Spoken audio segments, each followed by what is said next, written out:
Hello guys! Hello, this is for Libra. Welcome dito sa aking channel Libra. Alamin natin kung anong messages, vibration, gabay, energy para sa inyong lahat. So this is for the third week of January 2026 Libra. Okay.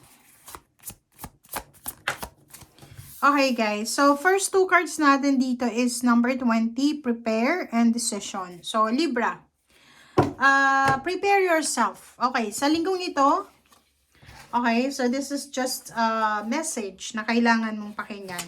This week, kinakailangan mo daw na maghanda.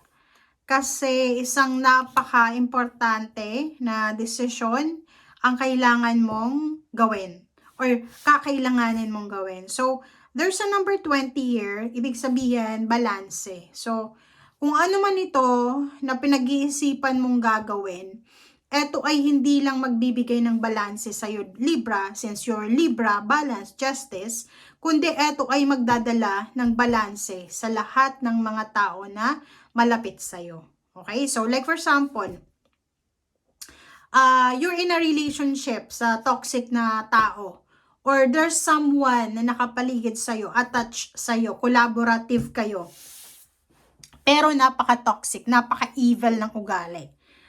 Ilang beses mo nang pinag-iisipan na makipag-hiwalay or kumbaga umalis sa sirkulasyon or sa attachment ng taong yan, but hindi mo nagagawa kasi hindi mo alam kung ano yung kailangan mong gawin. Parang ganon. But this week, sinasabi ng barahan na ihanda mo ang sarili mo. Kasi etong desisyon na to talaga, eto yung magtatapos ng matagal ng problema na inaayos mo, na hindi mo maayos-ayos. Okay? So, let's check.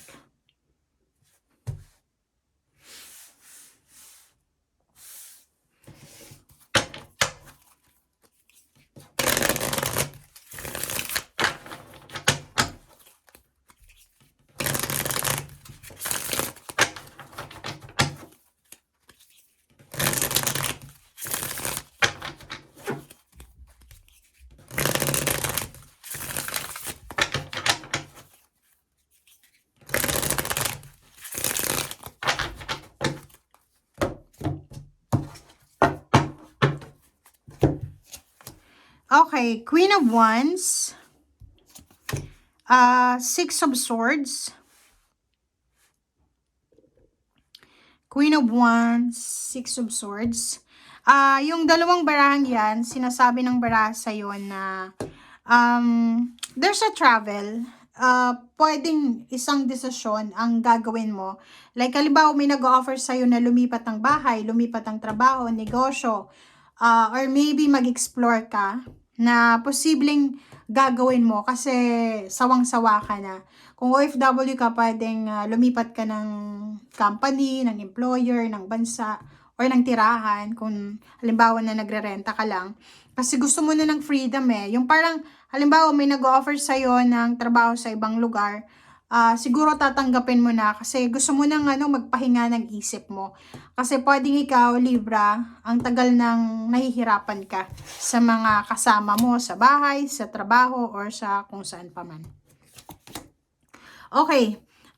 Maraming balita, maraming kwento, maraming communication ang posibleng darating sa'yo. And sinasabi ng baraha sa'yo na sa Libra, kailangan mong kumalma. But kalmado ka naman, 'di ba? So sinasabi ng baraha dito na manatili lang, kailangan mong manatiling kalmado kasi yun yung kailangan mo ngayon. Lalo na ikaw ay halimbawa parent ka, may edad ka na. So kailangan mong kumalma kasi yun yung kailangan. Okay? Kailangan mong maging balanse. Kailangan mong pakinggan kung ano yung nangyayari sa paligid mo. And wag kang magdedesisyon, Libra, na pwedeng pagsisihan mo sa bandang huli. Okay, wag masyadong magmamadali sa kung ano man na desisyon.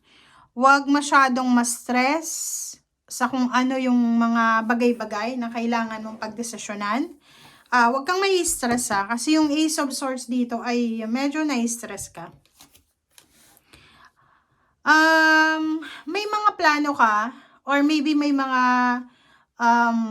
yun, plano, or kumbaga yun, may mga like occasion, celebration na posibleng hindi matuloy. It's because of your decision sa linggong ito. Pera, nakikita ko sir dito na kailangan mo daw mag-focus sa ginagawa mo. So, kung may business ka, may trabaho, doon ka daw mag-focus. Yung pangarap mo na lump sum of money, kasi lahat naman tayo may pangarap na kung magkano yung kailangan na laman ng ating bank account, mayroon kang pinapangarap eh. Yung pangarap mong maging mayaman, or maybe hindi ka nangangarap na maging mayaman. Yung pangarap mo lang is magkaroon ng balanse yung finances mo, yung hindi ka na mamumroblema sa araw-araw, yung parang you have freedom. And sinasabi ng bara sa'yo na huwag kang mag-alala. Siguro sa ngayon, hindi mo pa nakikita yung sarili mo doon sa King of Pentacles and the Star. But sinasabi ng bara sa'yo na etong desisyon na gagawin mo sa linggong ito, siya yung pinaka-importante, crucial decision na pwedeng magdala sa'yo doon sa King of Pentacles and the Star. Alright. Okay, so dito naman, sinasabi ng barahan na mag-iingat ka. You need to be careful sa mga taong alam mo na masasama ang ugali.